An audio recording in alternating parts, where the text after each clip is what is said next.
Hello and welcome to Economic Forum, a program that takes a look at various issues affecting the Zimbabwean economy.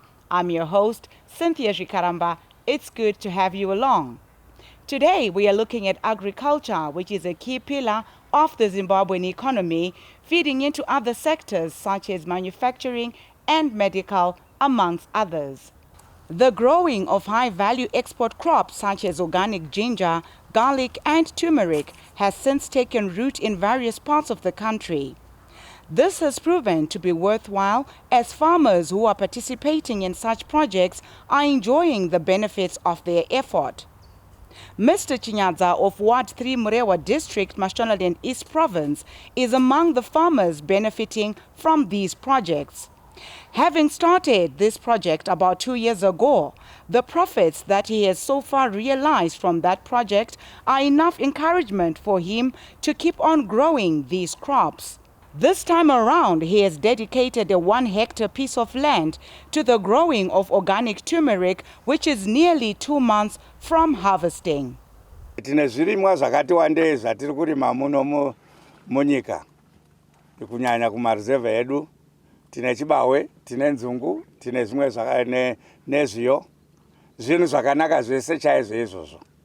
Asi tine ino yatakatangisa nanyabadza makore mairi apfuura. Tikaigarira pasi, asi taiona manje kuti ichi ndo chirimwa chatiri kuda kuti tipamhidzire pane zvirimwa zvese zvatinazvo muno mureserve. Tachiona zvino kuti chinoita ichi chibva chaunza foreign currency yatiri kutsvaga tese. Tine almost 1 hectare panapa ine ginger neturmeric. Tichitaura nechirungu kuti output yedu ikangotipawo kana 20 to 40 tons. Mutengo watikawane pa kg kana zvichinge zvafamba zvakanaka wakadzikisisa $2 per kg. Imari inonakidzai. Ndo saka muchinzwa vazhinji vandirogara nawo muno muruzimu munenge mumaruwa mangu ndichiti why maZimbabweans maAfricans tiri poor kudai zvatakaita isu. Tine natural resources are well balanced. Let's turn those natural resources into cash. Nevana adiki tinoda kuvataurira, hatisi kuramba kufunda kwakanaka chaizvo. Muri kuita varombo vana adiki pamusana pekuti muri kunonoka kudiscover matalents enyu. Ini ndakabva overseas, ndakangosvikowana talent yandakasvikobatsirwa nanyabadza. 2 years tarisai pandava, ndikawana 40 tons dzangu ndaamuma 80,000. Commercial farmer muri kutaurawe ari kurima chibawe kana ari kurima tobacco. Ipapa paka 1 hectare kangu akatineta neck to neck. Ende ndakafara chaizvo na president vari kuairport vachiti vanhu vanofanira kupiwa matitle deeds. Ndo kwatakumhanyira isusu tatangisa kudai. Ndo matitle deeds ataitaura kudhara kuti dai auyawo kureserve. We are at the homestead of Baba Chinyadza, who was once working in Australia for many years. We met just over 2 years ago. He came inquiring about this crop today, organic crops, organic garlic, organic ginger, and organic turmeric. And today, this is evidence of hard work. He applied himself, he listened, and today, in the whole of Zimbabwe, no one in a village setting has got a hectare of this plantation. When we were colonized, there was physical damage. There was also mental damage.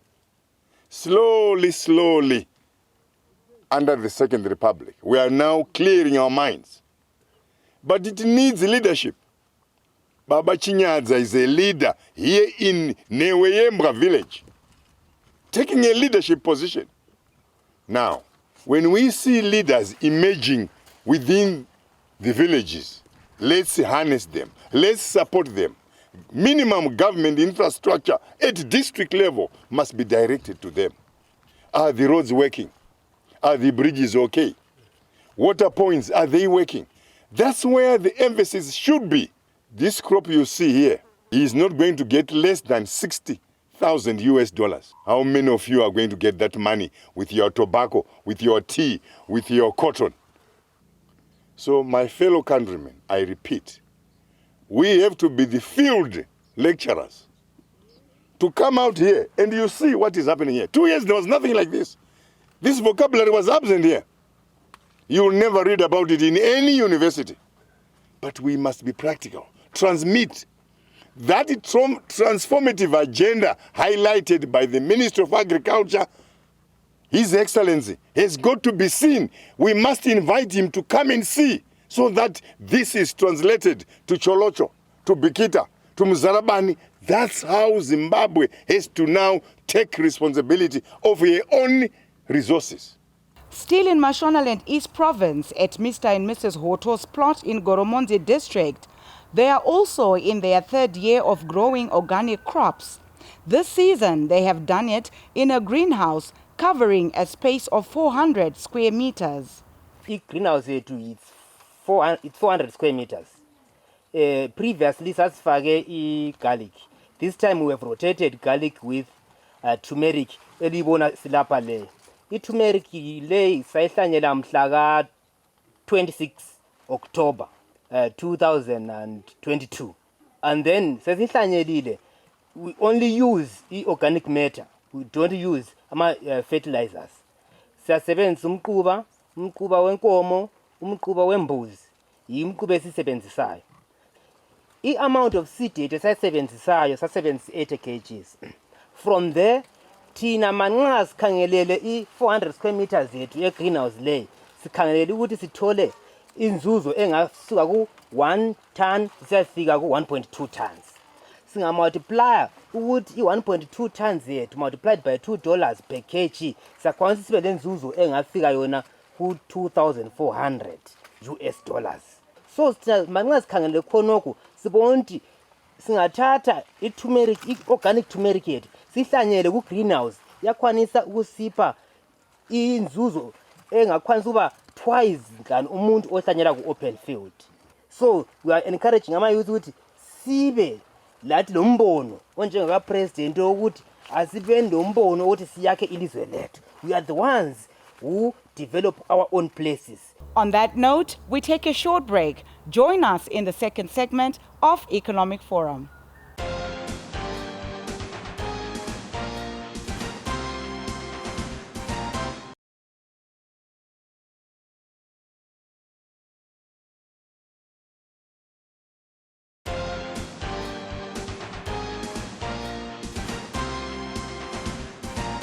We are now in the second segment of Economic Forum, where we are focusing on the agricultural sector, paying particular attention at the growing of high-value export crops such as organic ginger, garlic, and turmeric. Farmers from various parts of the country are bearing witness to the profitability of such crops. Mr. and Mrs. Makore in Seke District, Mashonaland East Province, who are growing the crops for the second time, shared their testimony, encouraging others to take part in these projects. Takaona kuti zvinhu zvakanaka kuti titange kujoina kurima zvirimwa izvi. Sei takada kuti tijoine zvirimwa izvi inyaya yekuti aya tunati ma-high value crops. Kana ndichiti ma-high value crops ndinoreva zvauno unowana after wakohwa paunotengesa paya unowana mari iri pamusoro pekunge ndikakombeya ndikange ndaisa chibage. Gore rakapera patakatanga kujoina panapa patakamira pese kunosvika uko 3000 square meters takanga takaisa ginger yakabuda zvakanaka, asi yakanga iri kutotanga kurima. I think between 20 and 30,000 US dollars ndio yatakakwanisa kuti tiwane patakakohwa ginger yedu. Saka maona gore rinotazofunga kuti gaitise turmeric. Ginger yacho takairima futi takaisa hedu munda uri kuseri uko.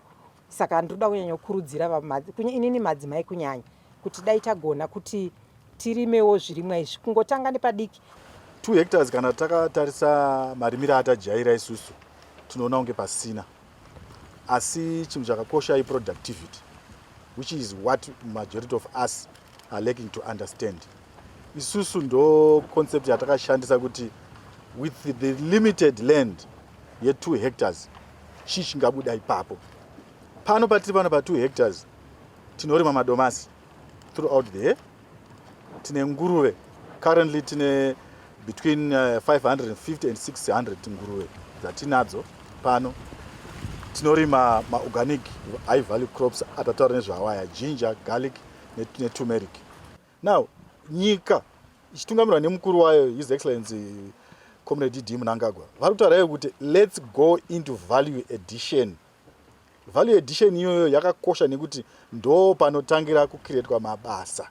Tikanga tichiexporta ma-raw materials, tiri kuexporta mabasa, tiri kucreata mabasa mune dzimwe nyika. So toda kukurudzira vechidiki kunyanya, madzimai kunyanya, then totarisa even hama dzedu dziri mucivil service kunyanya, nekuti vazhinji hatina ma-retirement plans. Tinozongoti pension yandichapiwa ndo pazvinoperera. This is planning about your future. Ini pandiri panapa I've got a full-time job, asi I'm already planning about my retirement, and I can retire very well because what I get from here, I don't get it from kubasa kwangu andinosenza. Moving to Mashonaland Central Province, the Mutariswa family is taking lead in growing high-value export crops. Having stayed abroad for over 2 decades, they decided to return home and utilize the land to their benefit and the benefit of the nation at large. Takagara kuBritain kwe 22 years tichisenza, saka patakanga tichisenza takasenza zvekuti uchiunzawo foreign currency yekuti uye kuzoita basa mumusha mako. Kutanga kwatakaita kuuya panapa takatanga taona pa YouTube tichiona vanyabadza vachitaura, saka takavateerera for 3 years tisati tadecide kuuya kuno. Ndokubva tazoti isusu ngatichienda kumusha tinoita zvekutaurwa nanyabadza zvekurima organic garlic, organic turmeric, organic ginger. Saka ndokubva takauya last year kubva tarima garlic. Saka zvakatifadza zvakanyanya, tikabva tati isusu regai tichiita ginger neturmeric. Saka tiri kufara zvikuru kuuya kwatakaita muno mamusana Maguwa village. President wedu vari kukurudzira rural development. Saka rural development medu ndo zvatiri kuti isusu vanhu vedu vatakatora vari kushanda ndevemuno local, vemumusha. Saka tida kutoti dai nzvimbo yedu yakura kuti tigowanawo zvakawanda zvekuti foreign currency yedu inouya ichiita zvakanaka. Now I want to encourage all those who are in the diaspora to come back home. Uitawo nzvimbo yako yekuti ukasvika unoziva kuti foreign currency yakutoitwawo muno muZimbabwe, zvinhu zvako zvichiendawo outside the country. Iko kunana UK vanozvida zvana organic garlic, vanozvida zvana organic turmeric, vanozvida zveorganic ginger. We are today in Musana communal area under Chief Musana in Ward 18. Now, the significance of this is that His Excellency Comrade E.D. Mnangagwa highlighted the need for us Zimbabweans to undertake rural development. We are here at Maina Baba Mutariswa's homestead. They've spent 22 years working very hard in the United Kingdom, but they always yearned to have a piece of land in their homeland, and they came back here to settle here. You can see now the development which is taking root here, the standards being maintained, the water management, the production of a high yield crop, in this case organic ginger and organic turmeric, to earn hard currency. This is a very powerful message that it can be done by us Zimbabweans. All the population outside our borders in the diaspora community, South Africa, Europe, Americas, other parts of the world, you can still be there, but be a hunter. When you realize that you can earn value, never, never forget your home, because you enhance rural development. We have had wonderful statistics from the Reserve Bank of Zimbabwe of remittances which are being sent by Zimbabweans back home to develop. And this is a fine example where they've come back. They are now participants in earning hard currency from Musana communal area in Ward 18, Bindura district, Mashonaland Central Province. We take another short break. Join us in the third and final segment of Economic Forum.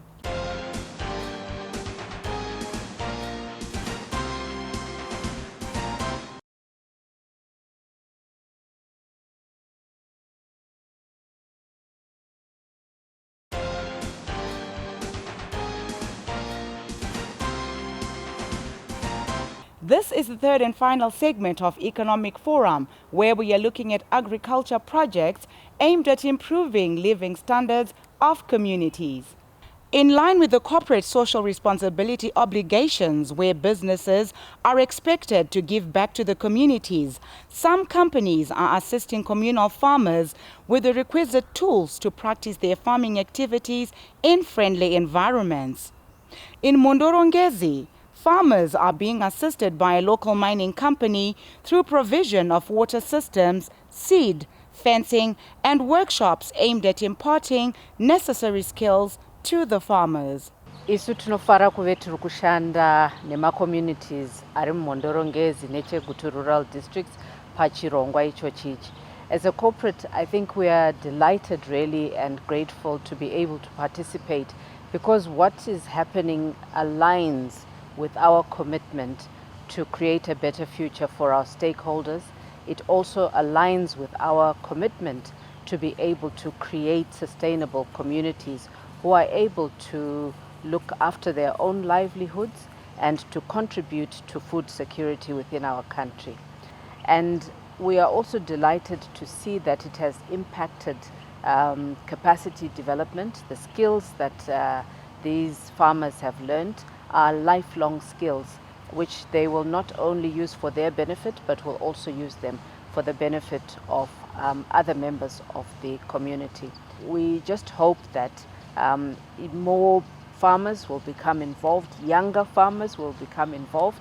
We certainly hope that given the demand for organic product in the world, we hope that these younger farmers will also participate. We're really delighted to see how this initiative has panned out. And we're delighted to see the passion that these farmers have. And on the back of that, it would be so good if other corporates could come on board so that we can create critical mass within our country of self-sufficient communities, self-reliant communities who have got positive livelihoods and who can contribute positively to food nutrition within our country. Kuno mune rombo rakanaka. Kune makambani akuteerera zvinotaurwa nemutungamiri wenyika. Ndapfuura murodhi umu, ndaona mazigarimota makuru chaizvo ari kutakura izvo ari kutakura. Saka imi makuti aiwa imi takuraiwo zvomunotakura, isi takuitawo izvo tinoita tese toita in foreign currency. Handizvo zvakanaka here? Iwo ngavatakure zvavanotakura, zvakanaka izvozvo. Asi wakuteerera mutungamiri wedu wenyika kuti aiwa kana muchitakura izvo munotakura, batsiraiwo vanhu wedu vari mumaruwa. Handizvo here? Vanhu vachauya panapa vachiona it's not yet quite what it wants. Pano vamwe vakati toda kupamhidzirwa mvura kuti iwande, zvakanaka izvo. I say at least we've made a start. Toda kuti muno Mashonaland West vanhu vadzidze kuti aiwa honai zviri kuitwa izvo. Kadai ndandiri teacher, kadai ndandiri nurse, kadai ndandiri mupurisa, kadai ndandiri musoja, ini ndichiita usoja wangu asi munda wangu uri kurima foreign currency. That's what we want to do. Recently, a field day was held at one of the gardens in Rutara village, Mondorongezi, where farmers from other villages in the province attended to learn more about these projects. Today we are here at a field lecture at Rutara Gardens, where our smallholder farmers under the old resettlement area are producing high-value crops such as organic turmeric, organic ginger, and organic garlic.